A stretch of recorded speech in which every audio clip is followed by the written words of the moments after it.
Welcome back, everyone, and welcome into week 3 of the Friday Night Football Showdown, a special Friday the 13th version of this one. I'm Blake Brandon, joined as always by Matt First Alert D. Gregorio. We got pretty lucky with no cancellations, no postponements from the storm. See what you did there, Blake. One thing we all do have to deal with, though, during the storms is the tide, Blake. Absolutely, and that is what the D'Iberville Warriors were facing tonight on the road up in Picayune, the Maroon Tide, that is. Warriors said they want the ball first, and they are on the move early on in the red zone. Jeremiah Butler getting a handoff, working his way through the contact. The Butler did it, if you want to know who did. Ends up in the end zone for 6. Extra point, no good. Field position battle early on. D'Iberville taking advantage inside the 5. Andre Crosby barreling his way in through to punch it in for another D'Iberville touchdown. They lead 13-zip after the first, but the Tide rolling in the second. Inside the 10, Brandon Parker on the quarterback keeper boots it out, wants all that contact going in the end zone. 13-7 Warriors, but after a great kick return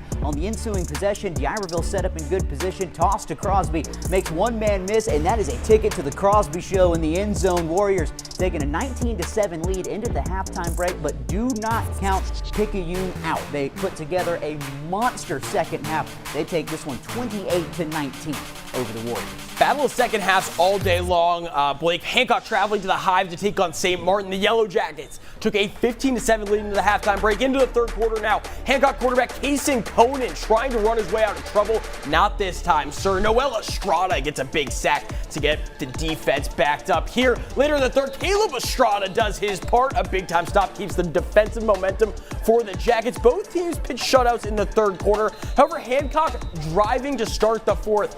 Conan moves out of the pocket again. This time has room to run. Gets the first down and more, works the ball inside the 10-yard line. A few plays later, Conan doing it all himself tonight. Keeps it right up the gut, and that makes it a 2-point game. And then here's the all-important 2-point conversion, and why not just keep doing it if it does work? Conan in for 2 points to tie the game at 15 apiece. This one will go into overtime, and St. Martin comes away with a 22-21 win over the Hawks. Now on the other side of the coast over in Bay St. Louis, it's a cat fight between the Bearcats and the Tigers. Bay starting on offense in this one. Xander Ladner pump fake, or he drops the ball in the bucket to Avery Harris. Beautiful placement out of the corners. Reach Harris going to drag a Bearcat with him into the end zone. That gives the Tigers an early lead. Bearcats, though, looking to answer. They would drive all the way down to the red zone here in a little bit. Nice, long, methodical drive. Junior Brown getting the handoff, spins, but the ball slips out. Bay linebacker Sage Fayer falls on the ball. Tigers make the red zone stand worth it. Bearcats would force the punt, though, and they are back on offense, getting another crack at it. Andre Wyndham, this time he's going to take off down the far sideline. Can't get past the safety, though, which saves that touchdown for now. That's why they call it a safety, but not for very long. Taj Obear finds pay dirt on the short run right up the gut, dragging some Tigers with him. He's going to tie this game at 7 apiece. The teams trade blows all night, and hey, once again, 2-point conversion is the difference. Long Beach takes this one 36-35. Blake, these scores tonight just wild across the coast. In the past, the Pirates taking on Pearl River Central. Blue Devils making the trip down from Carrier. Plenty of action early, tied 7-7 in the first. Pass Christian's pair is Trevion over the middle, connects with Matthew Daniely. He's in the clear. That's a touchdown for the Pirates. Pass Christian up 14-7. The Devils defense trying to slow down the Pirates. Aiden Inman comes through with the sack of Trevion, but Pass Christian bounces right back. Trevion here, he drops back, looking deep here for another score, makes it 21-7. Pearl River reaches into the bag of tricks. Corday Russell, he's one of the most underrated quarterbacks on the coast so far, and he swings it over to John Feaster. He's throwing long, a wide open Landon Wilson hauls it in on the sway. That's a scoring play, and Wilson, he was stripped actually before making to the goal line, leaps right back on that, but it's in the end zone. The score was tied 21-21 at halftime, but Pass goes on to win this one 41-28. That's a crazy game so far. Now we move to a rivalry that also has a school district named after it. Yeah, we're talking about Pascagoula Gautier. Yeah, the Singing River Classic. And who better to bring us those highlights on this Friday the 13th than the man who makes his own luck and can turn any babbling brook into a singing river of his own, Mr. Bill Snyder. Wow, that was a lot going on in that one. Thanks, gents. This is a heated rivalry. we found out which team has triskaidekaphobia. That is the fear of the number 13. And while Friday the 13th, of course, was on Crystal Lake, this was on the field turf in Gautier, and things got interesting. It was a gorgeous night for football in Jackson County. A tough night, though, for Gula kicker Mason Kramer. It's like a bad Seinfeld episode. The kick's blocked. Frederick Nicholson blocks it. Gabe Millender scooping and scoring 60 yards to the house. It's 7-0 Gautier. Head coach Mark High, look at him, loving it. Doing a little high step in there. They had a Dion feel to it. Now some D. Fasten your seatbelt. Silas Quarter to Christian Campbell. Meet Elijah Pogue. That's a clean hit and worth another look. Look up discombobulate in the dictionary, and it's right there.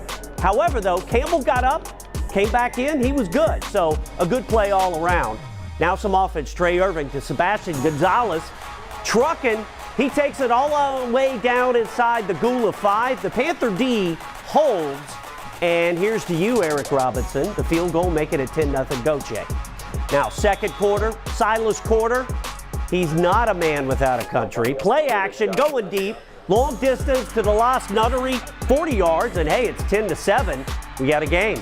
Late second quarter, after a few penalties got Gautier within business. They were high-stepping, honky-tonking, if you will. Trey Irving from 10 yards out, going to keep it himself. 17-7 Gautier at halftime. And this one went off the rails.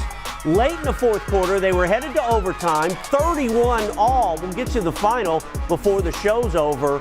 So a lot of heated stuff going on. The Singing River Classic, a classic. Yeah, Bill, thank you so much as always. Yeah, that one 31-31 heading into the fourth quarter, possibly heading for overtime. Yeah. They're still playing. It's 10:21 on a Friday night here in September. We're still playing. Blake, football. I just want to say, that was a kaboom knockout shot that Bill had there. I'm loving that we did the extra replay because that kid's helmet was just in a different country. That was wild. It was. That went from Gautier to Pascagoula. Yeah. Oh, yeah. Now we're going to head back across the bridge to check in with the Rocks. Moss Point coming to town to St. Stanislaus. Moss Point gave the Rocks their only regular season loss last year, hoping to flip the script this year. Pick up just before the half. Tigers up 6-3. Rocks looking to score with less than a minute to go. Sam Grant takes off on fourth down to extend that drive. Flag comes in after for a late hit. That's going to move the Rocks into the red zone. That's where they capitalize. Grant finds Finn Williford with a capital F and W in the end zone.